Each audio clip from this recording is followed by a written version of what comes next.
శ్రీనాథుడి గుణనిధి కథకొస్తున్నాం. ఈ కాలంలో చోటు చేసుకున్నటువంటి విపరీత పరిణామాలు, యువత నిర్వీర్యమైపోవడం, యువత తమ ధర్మాన్ని వీడి పెరధర్మాన్ని ఆచరించడం మొదలుపెట్టిన క్రమాన్ని తిరిగి ఆ ధర్మరక్షణలో భాగంగా ఒక రచన చేయాలనే, అలానే భక్తి అంటే కేవలం రాజస భక్తి కాదు, తామస భక్తి కూడా ఉంటుంది అనేది చూపించే క్రమం.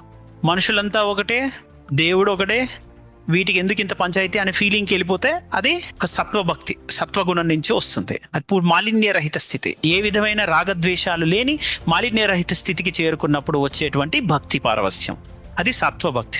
వైష్ణవ మతావలంబికులు వ్యవహరిస్తున్నటువంటి ఆలయ కైంకర్య పద్ధతులన్నీ ఈ రాజస భక్తి మార్గంలోకి వస్తుంటాయి. ఈ యాగాలు నిర్వహించడం, గృహస్థాశ్రమ ధర్మంలో ఉన్న వాళ్ళంతా ఈ రాజస భక్తిలో ఉంటుంది. ఇంక సన్యాసాశ్రమ స్థితికి చేరుకున్న వాళ్ళు ఈ సత్వ భక్తిలో ఉంటారు. రాజస భక్తిని దాటి తిరిగి తామస భక్తి కూడా ఉంది.